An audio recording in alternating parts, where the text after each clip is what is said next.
Hey everybody, this is Bill Williams.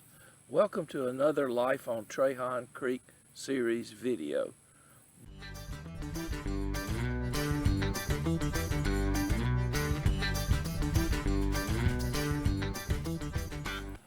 I'll start with cleaning my bow.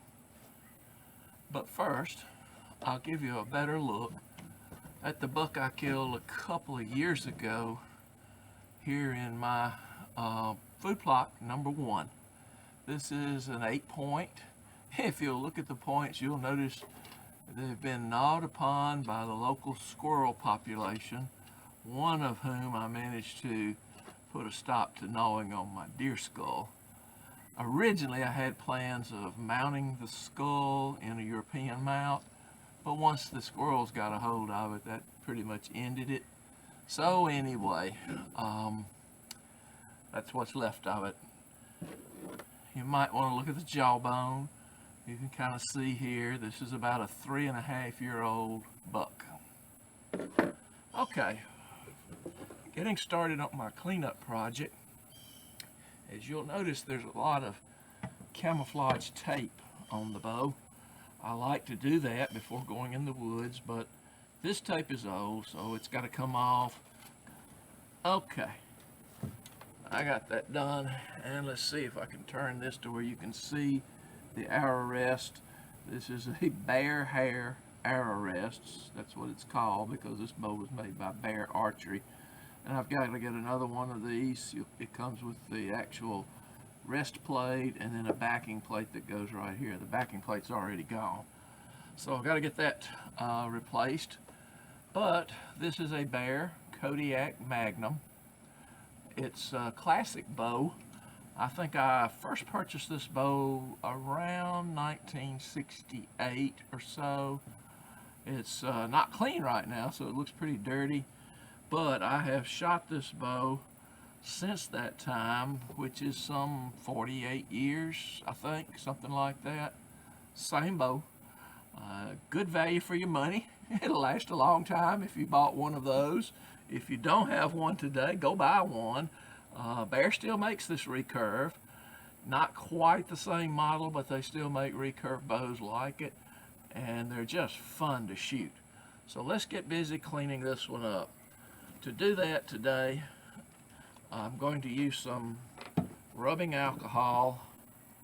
Not a complicated process, but the tape leaves a lot of tape residue on the bow, and that's all got to be cleaned up to get off of the bow before we put anything else down there on it.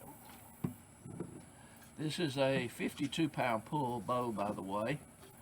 Plenty powerful. It's a low-speed bow. The arrows travel at about 180 feet per second. If you're shooting the type arrow I'm shooting, you're shooting just a little bit heavier arrow, maybe 160 to 170 feet a second. That doesn't sound like much, but it will kill deer. Your arrowhead does the work on the deer killing process by slicing and dicing the internals of your deer, causing a bleed out. So if you can get the arrowhead in the deer and you have a good broadhead on it, the broadhead will do its work and you will get a dead deer as a result. This bow's plenty good enough to do exactly that. Okay, I finished cleaning the bow, and you can get a good idea of what it looks like in its original state, just like it came from the factory about 48 years ago. I did say one thing earlier that is incorrect. The 52 that I stated for the pound isn't correct. It's 52 inches long. The poundage is 50 pounds. I sometimes get the two of them backwards or confused. But the bow at 52 inches is a very short bow, extremely maneuverable. Fred Bear made this bow specifically for certain hunting adventures that he wanted to go to. It was a personal project of his to design a bow this short and this powerful that would not do what is called stacking. And this bow shoots smooth. It does not stack. It is just as smooth a shooting weapon as you could ever want to shoot. I did notice some fraying on my string. such as here and a couple of other places. I've had a few years worth of wear out of this string, so it's about time for me to get another one, and I will do that before the season gets here, and then start breaking it in. I'll still use this string a while longer in the season till I get the new one broke in. You might see I have a couple little monkey tails on here for silencers, but basically the bow that you see right here is all I shoot. I don't have sights on it. It's completely instinctive. There's no stabilizer bar. There's nothing. It's a stick and a string, literally. So that's what I shoot. I am shooting, and we'll clean a couple of these up, some Easton ACC aluminum carbon composite. That's what the ACC stands for, arrows. These are absolutely wonderful arrows for accuracy. They don't penetrate quite as far as a heavier grained arrow would, but they do meet the minimum weight requirements of, I believe, 8 grams per inch, something like that. 8 grains, excuse me, per inch.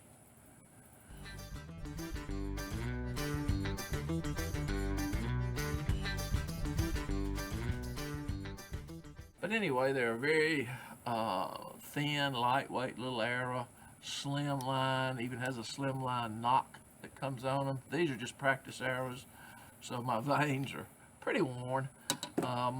It does take practice. If you look at the rest that I took off the bow that I've got to replace, you'll notice how badly and deeply it's been cut.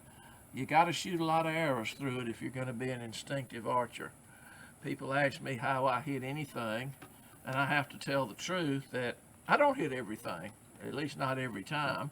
I'm not that good, even after 48 years of shooting the same bow setup. But that also is one of the keys to it. If you swap among a bunch of bows, every bow has its own peculiar characteristics, and you might learn them all, but I favor just learning one really well.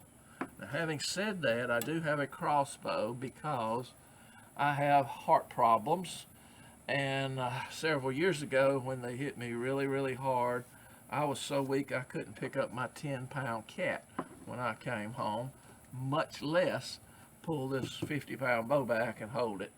So the doctor did write me a medical excuse. I purchased a crossbow and decided I loved it, and I'm now on my second crossbow, and I do like shooting with it. It's a fun weapon too, but both this traditional recurve and the crossbow are essentially primitive weapons. Crossbow actually dates back probably further than these longbows and recurves do, or at least as far. So I really enjoy both of them.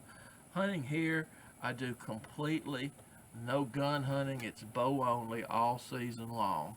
So between the two bows that I'm currently shooting, either this traditional bow or the crossbow, that's how I take all my deer, including this buck that you see right there. He was shot with the crossbow. I wished I'd have got him with the traditional bow, but the weapon I was hunting with that particular day was the crossbow.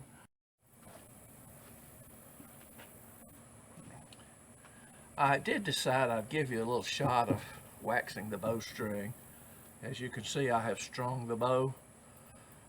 That's the first thing to do. You really don't need to wax the serving, the top part of the string, just the actual string itself. I use a tube of Fred Bear bowstring wax. I suppose they still make this product. I've probably only had to buy two tubes or so in my entire 48 years of shooting this bow, because it doesn't take a whole lot of wax to do what you need to do. So that's about enough.